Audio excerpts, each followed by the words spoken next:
A mente primordial é luminosa e clara por natureza, mas ela é obscurecida pelas imperfeições. Luminosa, Bicos, é a mente, e ela é contaminada pelas corrupções adventícias. Isso foi comparado com uma árvore no poema que segue. Uma árvore alta de 6.000 ramos, grandes camaleões, às centenas, chegam até ela todos os dias. Pequenos camaleões aos milhares, cada dia. Se o dono não tomar cuidado, eles vão trazer cada vez mais amigos todos os dias. Isso pode ser explicado da seguinte forma. Uma árvore alta de 6.000 ramos, se cortarmos os 3 zeros, isso nos deixará os 6, que representam as 6 portas dos sentidos. A entrada para os camaleões, isto é, as coisas que são impostoras, que não são genuínas. As impurezas não são genuínas. Elas simplesmente são coisas que vêm à deriva pelas portas dos sentidos a centenas e milhares. Além disso, as impurezas que não surgiram ainda vão surgir cada vez mais enquanto não encontrarmos meios de retificar a natureza da mente. A mente é algo mais luminoso que qualquer outra coisa, mas por causa dos impostores, essas impurezas e contaminações a obscurecem. Ela perde a sua luminosidade, assim como o sol quando é obscurecido pelas nuvens. Não pensem que o sol entra atrás das nuvens. Ao invés disso, são as nuvens que vêm à deriva e obscurecem o sol. Portanto, os meditadores, ao entenderem dessa forma, sempre deveriam se livrar desses impostores analisando-os sabiamente, assim como foi explicado nas estratégias para o puro insight. Quando eles desenvolvem a mente ao estágio da mente primordial, isso irá significar que todos os impostores estarão destruídos, ou então que as coisas impostoras não serão capazes de alcançar a mente primordial, porque a ponte que permitia o acesso foi destruída. Mesmo que a mente ainda possa ter algum contato com as preocupações do mundo, seu contato será similar ao de uma gota de água rolando sobre uma pétala de flor de lótus. O autotreinamento de um meditador tem de ser adequado ao seu temperamento. Um famoso treinador de cavalo aproximou-se do Buda e perguntou como ele treinava seus discípulos. O Buda respondeu, perguntando ao treinador como ele treinava cavalos. O treinador respondeu que haviam 4 tipos de cavalos. Primeiro, os fáceis de domar. Segundo, os de tipo intermediário. Terceiro, aqueles que são genuinamente difíceis de domar. E quarto, aqueles que não podem ser domados de forma alguma e têm que ser sacrificados. O Buda respondeu, eu também faço assim. Existem os fáceis de domar, isso é, cujas mentes aquietam facilmente. Estes deveriam comer comida suficiente apenas para nutrir o corpo. Segundo, os do tipo intermediário, isto é, cujas mentes têm alguma dificuldade para se aquietarem, não deveriam ser autorizados a comer muito, somente um pouco de comida. Terceiro, aqueles que são genuinamente difíceis de domar, isto é, aqueles que têm sérias dificuldades para aquietarem suas mentes, não deveriam comer nada. Mas eles têm de ser atano. Eles devem conhecer as suas próprias forças e exatamente o quanto eles são capazes de suportar. E quarto, aqueles que não podem ser domados e têm que ser sacrificados. Isto é, aqueles considerados padaparama, que não poderão subjugar suas mentes de forma alguma. O Buda retiraria a ponte. Em outras palavras, ele não iria instruí-los, o que é equivalente de sacrificá-los. Veja o Anguttara Nikaya, é do grupo dos 4, é o 111. O discurso de Mulatika. Tika significa 3, Mula significa raiz. Junto, eles significam coisas que são raízes em trios. Cobiça, aversão e delusão são 3, consideradas as raízes daquilo que é prejudicial. O desejo vem em 3, desejo pela sensualidade, por ser existir, por não ser existir. As impurezas da mente são 3. Desejo sensual, desejo por ser existir e ignorância. Se uma pessoa é dominada por esses trios, então ele ou ela terá de continuar perambulando em trios, ou seja, os 3 reinos, da esfera sensual, da matéria sutil e dos reinos imateriais. Eles continuarão tal como são, porque esses trios são as raízes dos 3 reinos. O remédio também é um trio: virtude, concentração e sabedoria. Quando as pessoas praticam de acordo com a virtude, concentração e sabedoria, estabelecendo a cura, então elas não terão de continuar perambulando em trios. Os 3 reinos não mais existirão. Em outras palavras, elas irão alcançar a libertação desses 3 reinos. Somente um Deva Visuddhi é um ser verdadeiramente em paz. A mente da pessoa tem que estar inabalável com relação às impurezas e deve entender todos os fenômenos, tanto internos como externos, para estar calmo e em paz. Uma pessoa em paz dessa forma terá desenvolvido completamente o senso de vergonha e temor, qualidades mentais que são puras e imaculadas, uma mente firme e estável, uma integridade pessoal imbuída com as qualidades de um Deva, assim como diz o verso a seguir. Devas por nascimento, os habitantes dos reinos celestiais estão repletos de prazeres sensuais e têm a inquietação como impureza. Como eles podem estar em paz? Esse verso, então, com certeza deve se referir aos Devas Visuddhi, Devas purificados, isto é, aos Arahants. Tais seres estão genuinamente em paz e se qualificam como tendo completamente desenvolvido o senso de vergonha e temor, junto com as qualidades brancas, isto é, a verdadeira pureza. A não atividade é o ponto final do mundo, além de toda concepção e conceitualização. As 4 nobres verdades, sofrimento, sua causa, a sua cessação e o caminho para a sua cessação, são tarefas, sendo que cada verdade tem a sua. O sofrimento deve ser compreendido, a causa abandonada, a cessação realizada e o caminho desenvolvido. Todas essas coisas devem ser feitas. Se elas têm de ser feitas, elas são tarefas. Então, nós podemos concluir que todas as 4 nobres verdades são tarefas. Isso está de acordo com o primeiro verso citado acima, que fala sobre as 4 nobres verdades como sendo o chão, os degraus da escada ou os passos que devem ser dados antes da tarefa estar terminada. O que se segue é, portanto, denominado não atividade. É como escrever os numerais 1, 2, 3, 4, 5, 6, 7, 8, 9 e 0. E então apagar de 1 a 9, deixando apenas o 0 e não escrevendo nada mais.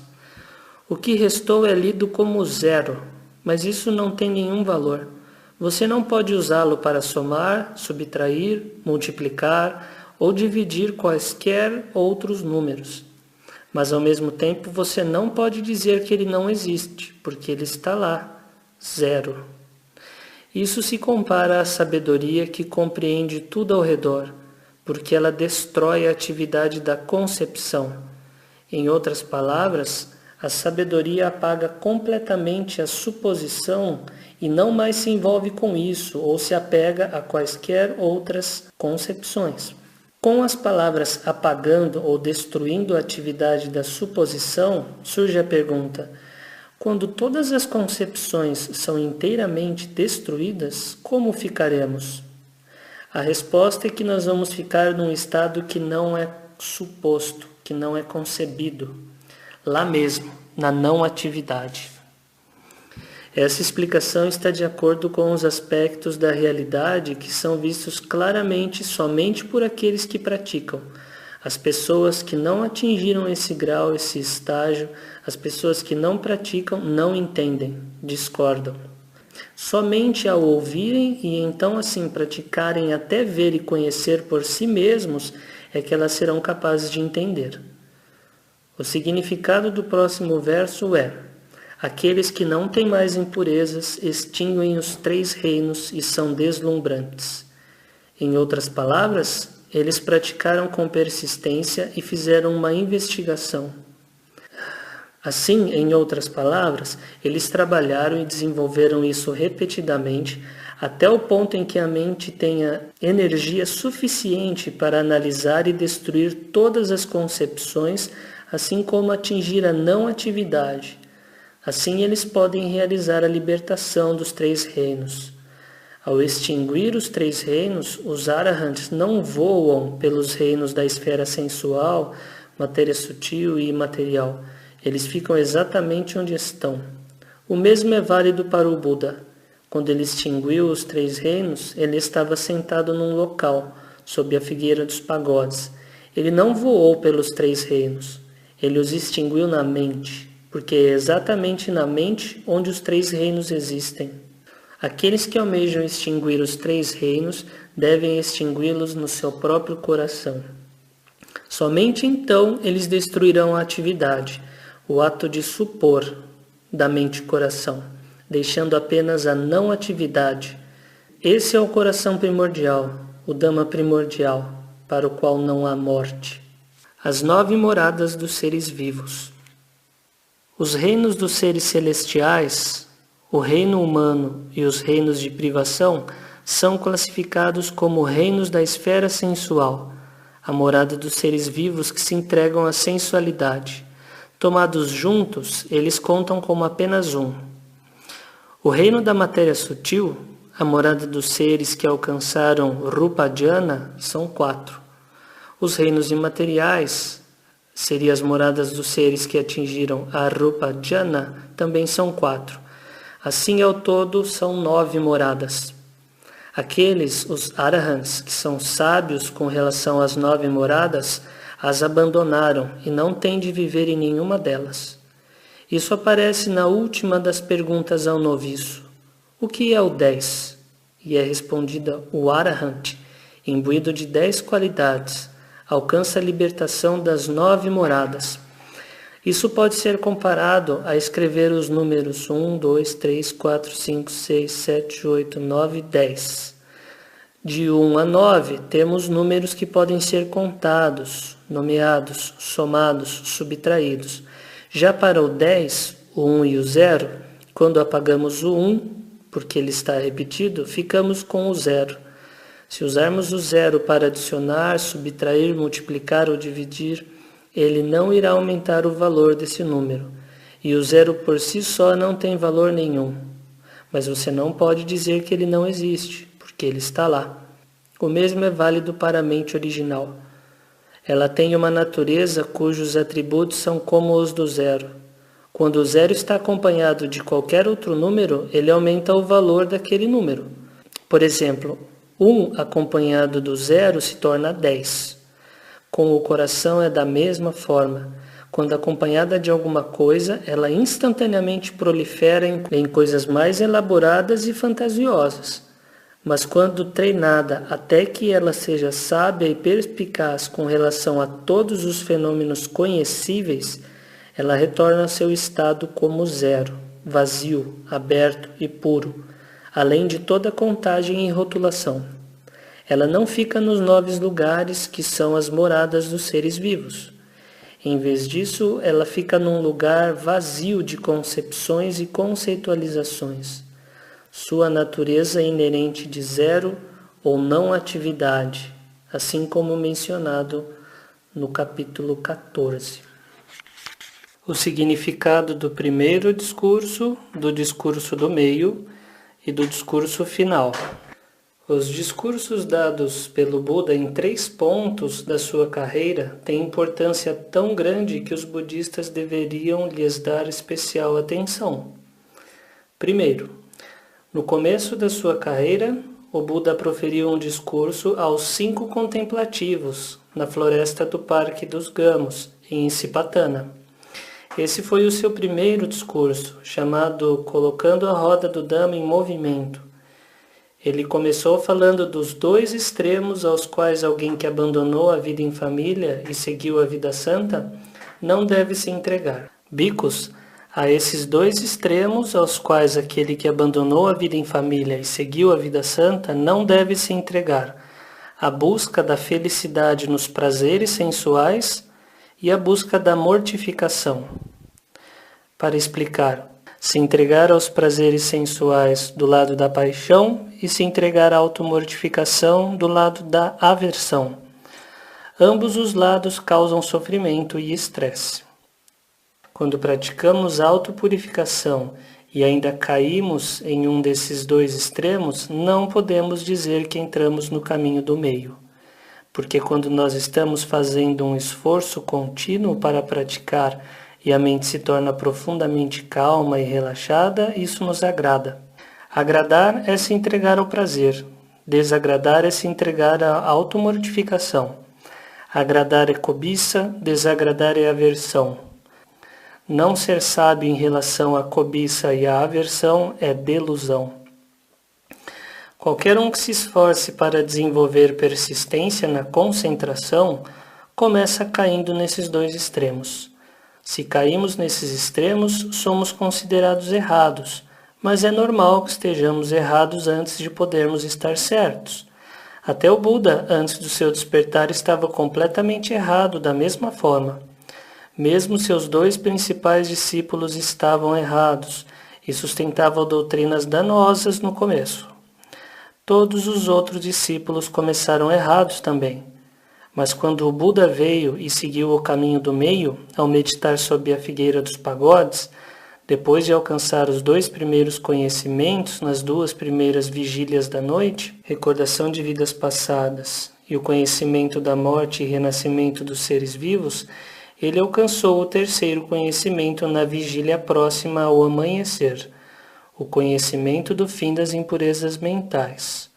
Pois esse foi o momento em que ele descobriu o genuíno caminho do meio, libertando sua mente do erro desses dois extremos. Liberto do clã, classe, moradas, linhagem, legado, convenções, suposições. Ele atingiu o clã, classe, morada, linhagem e legado dos nobres. Os nobres discípulos vieram a entender seguindo o Buda, agindo de acordo com o conhecimento do fim das impurezas mentais e alcançando a libertação do erro, tal como ele alcançou. Da mesma forma, para nós meditadores, no começo é normal que estejamos errados. Enquanto nós nos agradarmos e desagradarmos no desenvolvimento do mérito e da sabedoria, nós estamos sob influência dos fenômenos do mundo, Lokadhamma. E quando estamos sob a influência dos fenômenos do mundo, somos abalados pelo prazer e pelo desprazer. Isso é denominado ser sacudido para trás e para frente. Onde surgem os fenômenos do mundo? Em nós mesmos. Os fenômenos do mundo têm 8 fatores, e o caminho que os cura também. O caminho óctuplo é a cura para os 8 dhammas mundanos.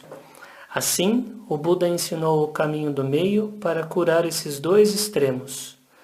Uma vez que tenhamos nos curados desses dois extremos, entramos no nobre caminho, atravessando as torrentes do mundo, com a mente Chago, Patinisago, Muti Analayo, abrindo mão, descartando, libertando, desapegando.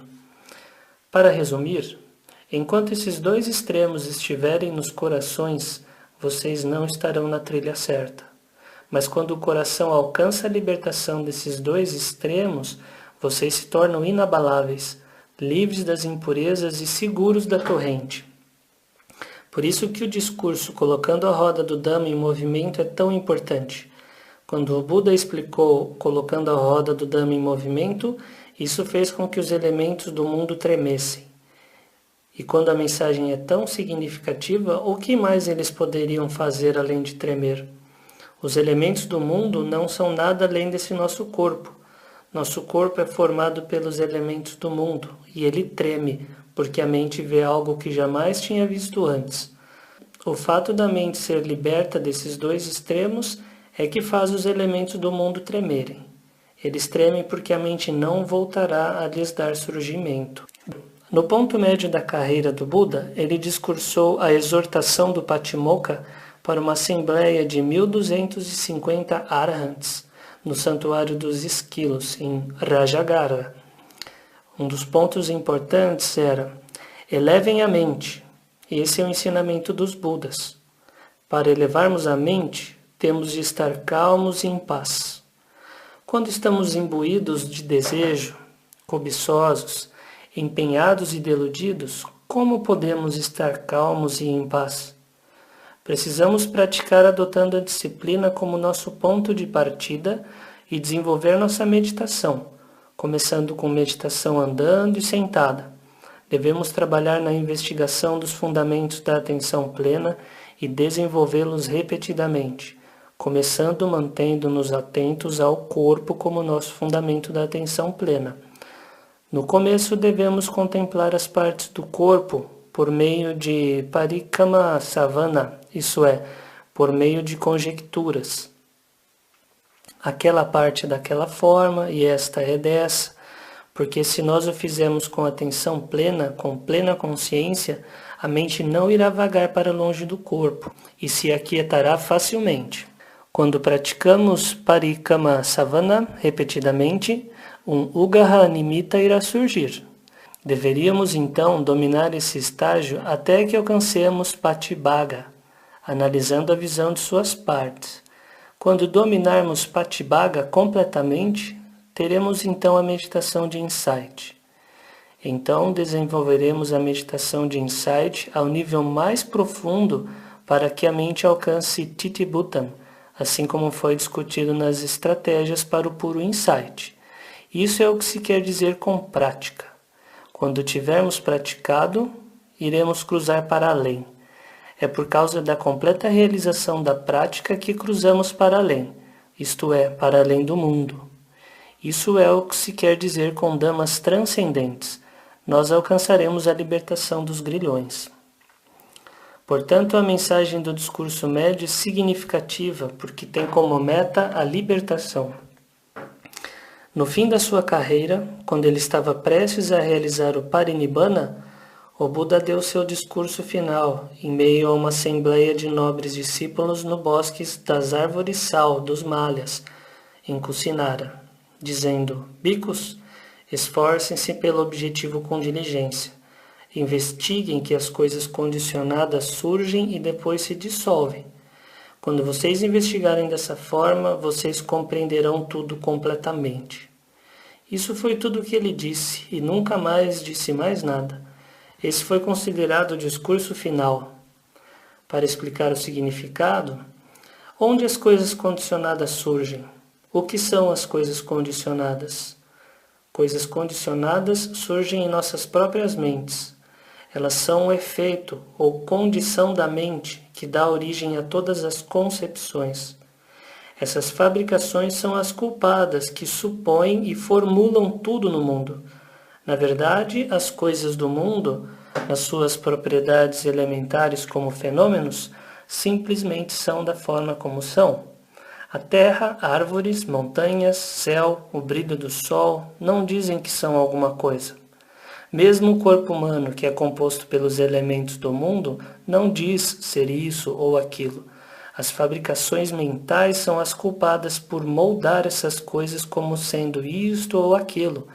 E nós corremos atrás daquilo que elas dizem ser verdade, agarrando todas essas coisas como sendo nossas ou nós mesmos. Cobiça, raiva e delusão então surgem, fazendo com que a mente primordial vagueie, deludida em busca de nascimento, envelhecimento, doença e morte, andando em círculos incansavelmente, através de inumeráveis estados de vir a ser e nascimento. Tudo devido à incitação das fabricações mentais. Essa é a razão por que o Buda nos ensinou a contemplar as formações mentais como impermanentes e causadoras de sofrimento.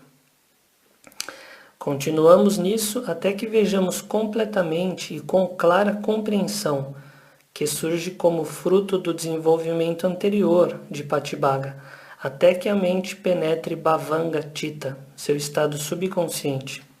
Quando a corrente de Bhavanga desaparece, um entendimento genuinamente intuitivo vai surgir no coração. É simplesmente assim que eles são, impermanentes e causadores de sofrimento. Quando dominarmos e vermos com clareza e distinção, seremos então sábios em relação às fabricações mentais.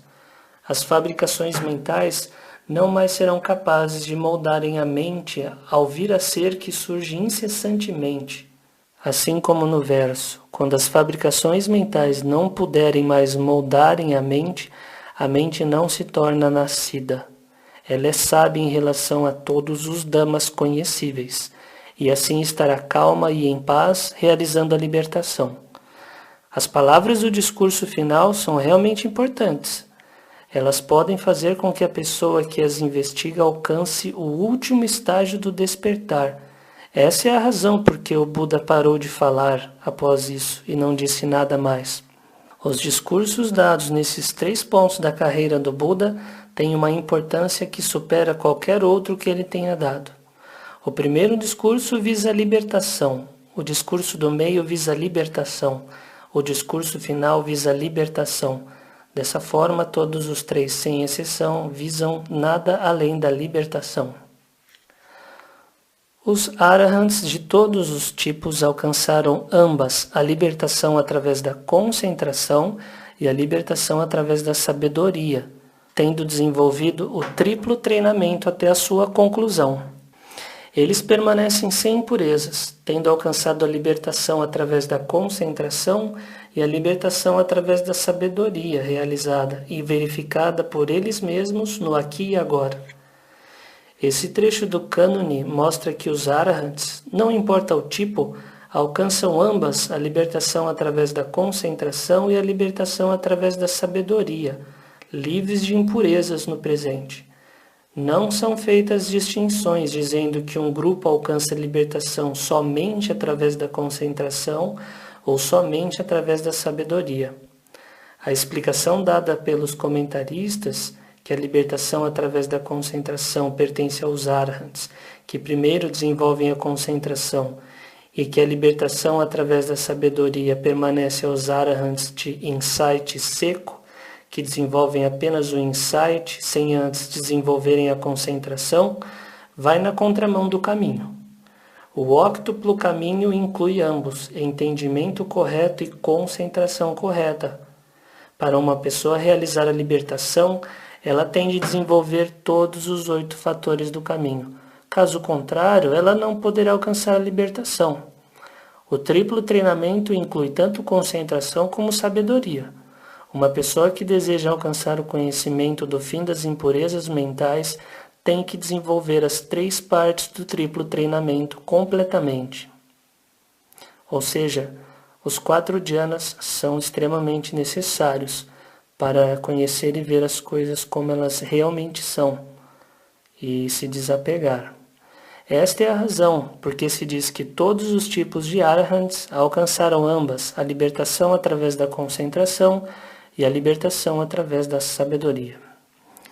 E aqui se encerra a leitura do Muttodaya, o Coração Liberto, Ensinamentos de Ajahn Mun. Obrigado.